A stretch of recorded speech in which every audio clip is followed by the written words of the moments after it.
Olá pessoal, tudo bem? Tudo certo? Tudo tranquilo?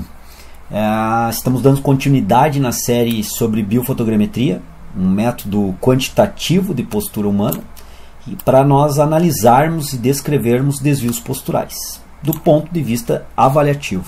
Então nós já temos muita informação sendo transmitida nas videoaulas anteriores. Sugiro a você que aquelas videoaulas que você perdeu, que não assistiu, que dê uma pesquisada, principalmente se você está interessado em estudar postura humana e analisar a postura humana para partir para o ponto corretivo de alinhamento postural. Então as videoaulas anteriores são extremamente importantes.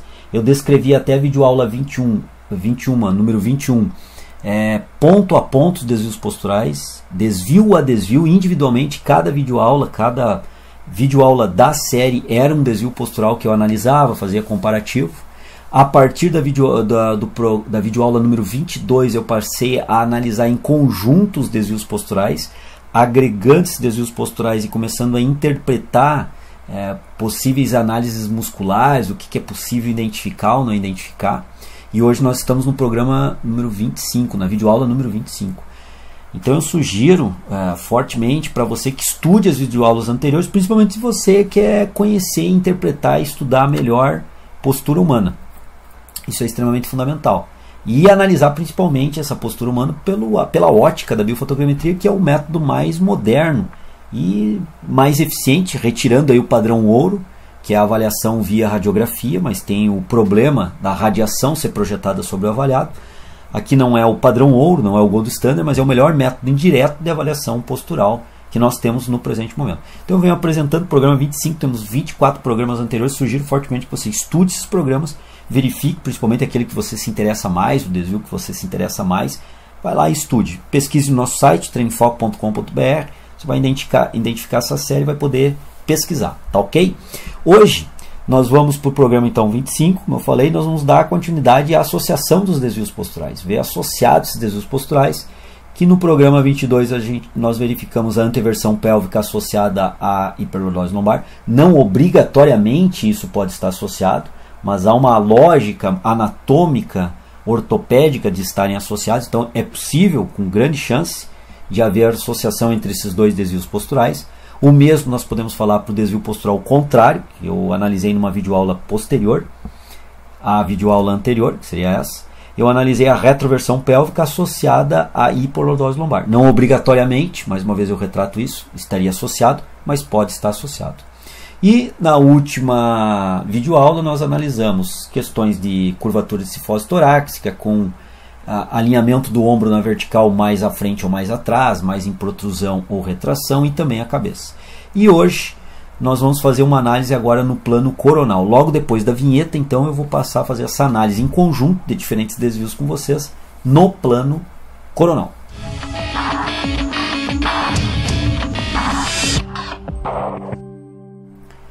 Bom pessoal, no plano coronal que nós podemos ver, e seguindo sempre a lógica da vertical perfeita, então nós temos a vertical perfeita produzida pelo fio de prumo.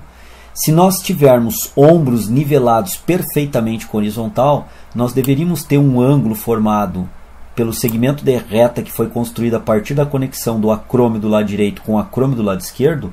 Nós teríamos que ter então, portanto, um segmento de reta que formasse um ângulo de perfeito 90 graus com a vertical, o que não é o fato aqui. Nós podemos perceber que essa reta produzida aqui, ela produz uma angulação maior, vista desse lado, pela parte superior, com a vertical com fio de prumo. Então nós não temos um ombro completamente nivelado. Podemos perceber também que a pelve aqui, já considerando ainda a vertical perfeita e um segmento de reta formado entre espinha ilíaca anterosuperior direita com esquerda, que é esse segmento de reta aqui que eu fortaleço na imagem, friso aqui na imagem. Esse segmento de reta foi dado continuidade e foi angulado com a vertical. Ou seja, quando nós temos esse ângulo vertical, nós esperamos mais uma vez com a vertical perfeita, se tiver completamente nivelado, que forme ângulos de 90 graus. O mesmo nós poderíamos fazer para a tuberosidade da tíbia. Construirmos um segmento de reta na tuberosidade da tíbia, entre a tuberosidade da tíbia direita e esquerda, e esse segmento de reta, uma vez projetado, qual é o ângulo que ele produz com a vertical perfeita. Se estiver completamente nivelado do ponto de vista de plano transversal, nós imaginamos aqui um ângulo, então, portanto, de 90 graus com a vertical. Se considerarmos com a horizontal, se pegarmos aqui e traçarmos uma linha horizontal, a partir do acrômio direito da imagem, por exemplo, nós temos um ângulo sendo produzido com a horizontal. E se for um nivelamento perfeito, o que nós esperamos com a horizontal? Que forme um ângulo zero, que esteja completamente horizontalizado, partindo do pressuposto que essa linha horizontal ela forma 90 graus com a vertical, e por isso está completamente horizontalizada. Quando nós analisamos a verticalização da cabeça, o alinhamento da cabeça, nós traçamos uma linha vertical completamente verticalizada, acompanhando o fio de prumo, que eu não consegui produzir exatamente aqui, mas nós podemos perceber que a glabela, formando um segmento de reta com o manúbrio, borda superior do manúbrio, nós temos aqui um segmento de reta e ele forma um ângulo. Esse segmento de reta forma um ângulo com a vertical perfeita. Se essa cabeça estivesse completamente alinhada com a vertical, o ângulo esperado era 0 grau e o ângulo obtido foi de 3,3 graus. Então nós conseguimos ver que a cabeça está desalinhada e o ombro também está desnivelado com a horizontal, porque forma um ângulo, não foi descrito aqui na imagem, mas com certeza forma um ângulo maior de 0 grau com a horizontal. Quando nós analisamos esse ângulo do segmento de reta do ombro, acrômio direito e esquerdo, se articulando com a horizontal perfeita, formou um ângulo. Esse ângulo foi de 3,6 graus. Muito bem, então agora nós temos dois pontos de avaliação postural biofotogramétrico. Um de alinhamento vertical da cabeça, que está desalinhado em 3,3 graus, e outro de nivelamento horizontal do ombro, que está desnivelado em 3,6 graus. Ou seja, nós podemos perceber que esse indivíduo que se encontra aqui na tela, esse avaliado, ele apresenta tanto desalinhamento da cabeça quanto desnivelamento do ombro. Nós estamos associando dois desvios posturais. Será que o desalinhamento do ombro, o desnivelamento do ombro também foi um fator gerador do desalinhamento da cabeça, ou um possível desalinhamento da coluna como um todo gerou esses dois desvios? Para isso, nós precisamos fazer análises mais completas, como nós fizemos nessa imagem. Percebam bem que aqui eu projetei uma linha vertical perfeita sobre a imagem e eu tracei essa linha vertical perfeita cruzando o centro do manúbrio. A borda superior do manúbrio foi demarcada e a ideia, eu não consigo fazer isso exatamente aqui com o mouse, mas passando o centro. Um segmento de reta foi formado entre o manúbrio e a espinha ilíaca anterosuperior direita, e um segmento de reta foi formado entre o manúbrio e a espinha ilíaca anterosuperior esquerda. Ângulos foram registrados do lado direito e esquerdo, e foi feito um comparativo entre esses ângulos, mostrando uma assimetria de 3 graus. Ou seja, se nós esperássemos um indivíduo com alinhamento vertical perfeito da coluna vertebral, nós esperaríamos que o ângulo formado de um lado seria exatamente o mesmo do ângulo formado do lado oposto, no hemisfério corporal contrário. Entretanto, isso não ocorreu e gerou uma assimetria entre esses ângulos de 3 graus, ou seja, um indicador de escoliose. Quando nós colocamos esse mesmo indivíduo em visão posterior, nós marcamos C7, ponto central da coluna, e um ponto entre espinha ilíaca póstero superior direita e espinha ilíaca póstero superior esquerda. Esses segmentos de reta se articulam e na intersecção com a coluna vertebral é demarcado.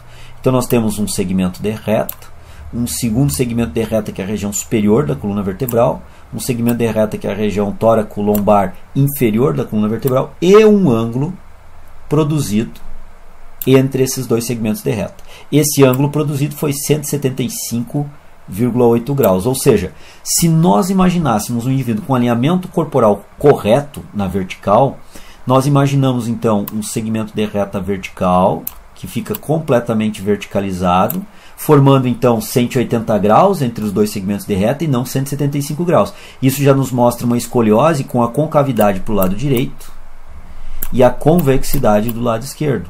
Essa concavidade para o lado direito inclinou, portanto, a coluna vertebral ao lado direito e produziu, quando nós analisamos o nivelamento do ombro, vejam bem, entre acrômio direito e esquerdo, com a horizontal, verificando o ângulo com a horizontal, nós verificamos que não está um ângulo de 0 grau, que era o esperado. Seria o esperado por um nivelamento com horizontal perfeita do ombro.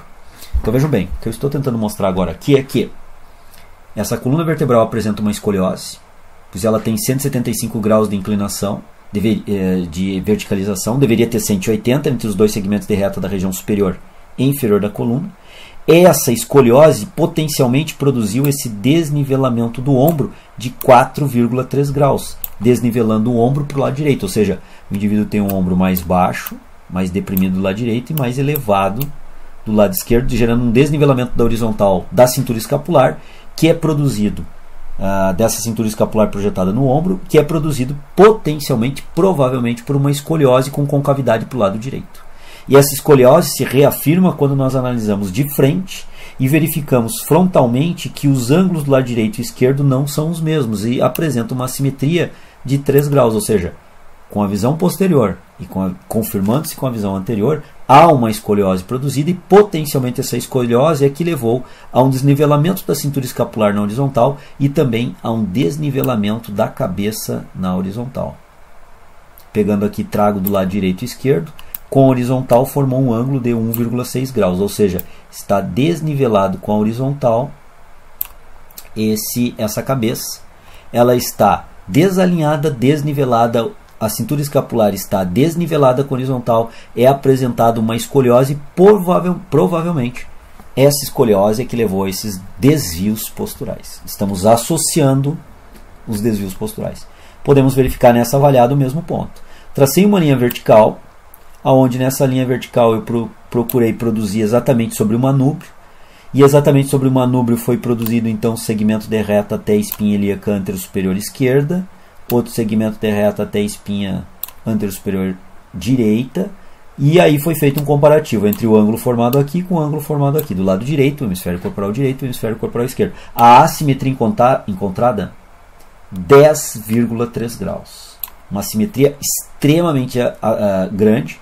A analisar o triângulo de Thaly que se usa na avaliação visual, nós podemos identificar um triângulo de Thaly totalmente diferente entre o lado direito e esquerdo. Mas isso já é uma avaliação visual subjetiva, não é quantitativa, como é o caso da biofotogrametria. Podemos perceber que as espinhas ilíacas, antero-superior direita e esquerda, elas estão completamente niveladas com a horizontal. O ângulo delas com a horizontal é 0 grau. Então não é um desnivelamento da pelve que gerou essa escoliose. Escoliose, João? Sim, porque nós vemos essa assimetria frontal e percebam agora a mesma avaliada em visão posterior quando nós conectamos C7 a um ponto central da coluna. Esse ponto central da coluna eu já descrevi em outras videoaulas anteriores, que é em relação aos ângulos inferiores da escápula. Traça-se uma linha unindo os dois ângulos inferiores da escápula, a conexão com a coluna vertebral. O ponto de intersecção com a coluna vertebral é demarcado. Espinha ilíaca póstero com espinha ilíaca póstero, também o segmento de reta, o seu ponto de intersecção com a coluna vertebral é demarcado, um outro segmento de reta é produzido.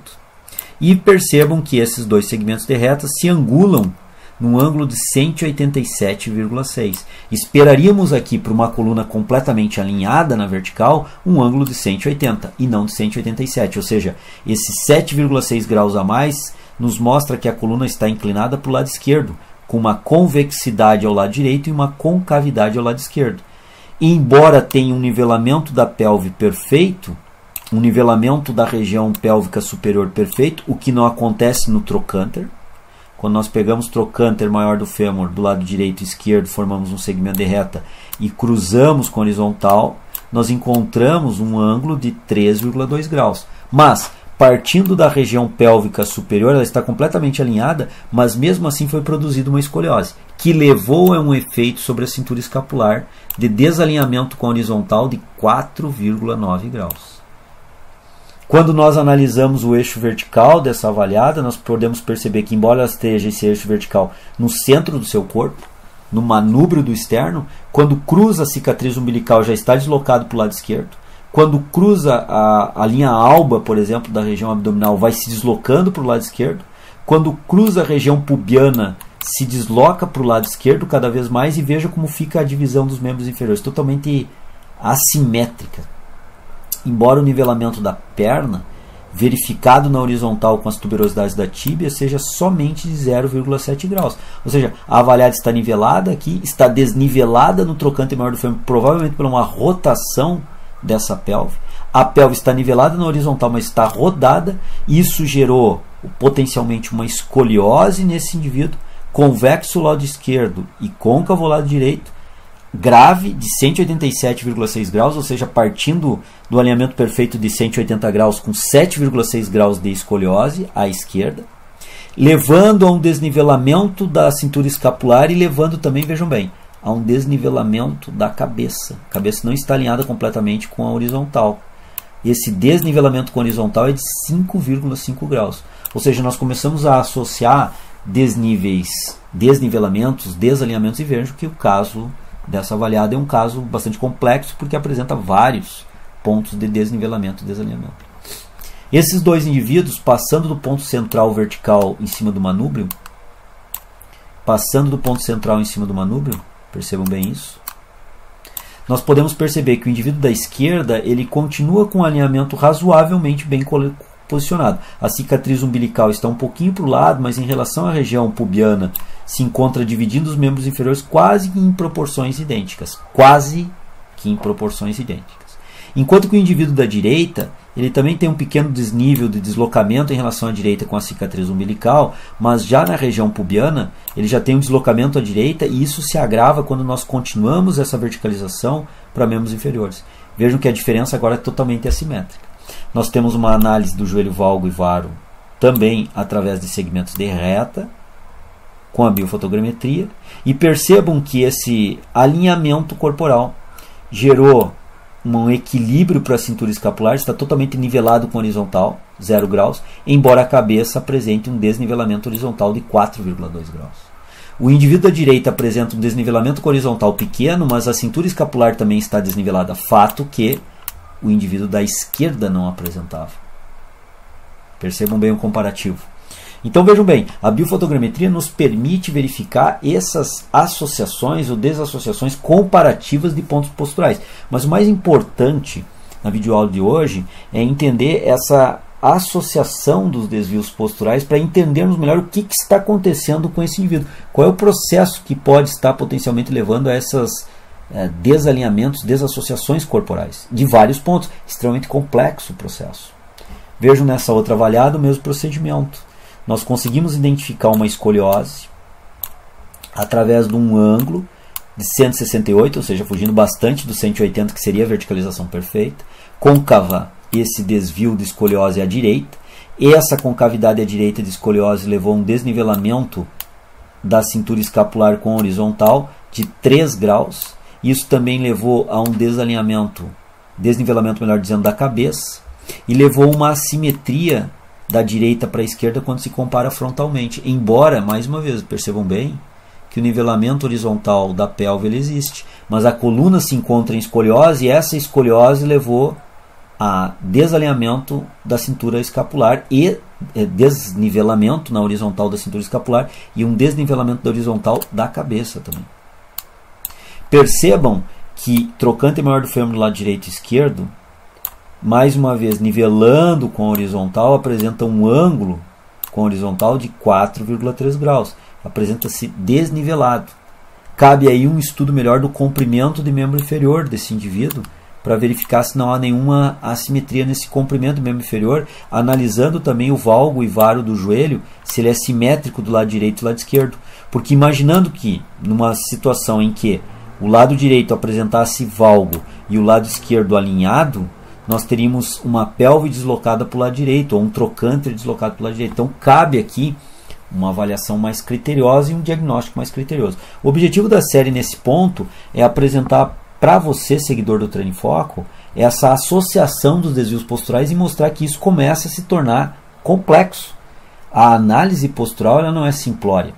Associado a essa análise postural, nós poderíamos fazer análise de mobilidade articular, análises funcionais de elasticidade muscular, e associado à análise biofotogramétrica chegarmos a diagnósticos mais precisos sobre o atual status postural dessa pessoa e o que deveria ser tratado. Então vejam bem, o diagnóstico biofotogramétrico ele é importante, mas ele se torna mais útil quando associado a um diagnóstico de mobilidade articular e um diagnóstico de extensibilidade, flexibilidade muscular.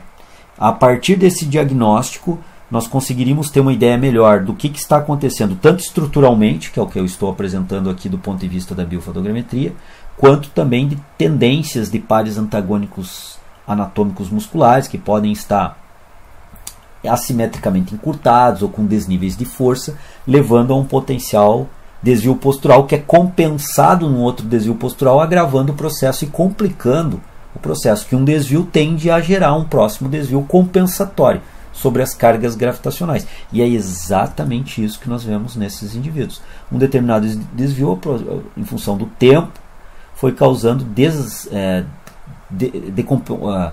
causando outros desvios atrelados a um primeiro desvio. E, quando nós vamos fazer o diagnóstico final, nós conseguimos identificar vários desvios em conjuntos. Para tratar isso aí, é bastante complexo, e na escola Treine Foco, você já conhece, a gente tem um curso especificamente sobre isso, o curso de desvios posturais, onde eu apresento não só esse desvio postural como outros desvios posturais, apresento uma análise bem completa, ensino como fazer essa análise biofotogramétrica e o tratamento do ponto de vista muscular. O tratamento do ponto de vista muscular trabalha com pares anatômicos, musculares antagônicos, o equilíbrio de força entre esses pares e o equilíbrio de flexibilidade entre esses pares. Lembro sempre que existem outras condicionantes que podem levar aos desvios posturais, não só a questão muscular, mas o que nós tratamos nesse curso é o diagnóstico clínico postural através da biofotogrametria e o tratamento postural do ponto de vista muscular desses desvios. Então é uma ideia, você conhecendo a escola Treine Foco, você pode verificar os pontos de conteúdos programáticos. Aqui nós temos, por exemplo, a biofotogrametria ensinando essa questão, a avaliação postural em si, a correção dos desvios posturais, como eu vinha falando. Passo também uma ideia de como processar uma periodização para esse processo.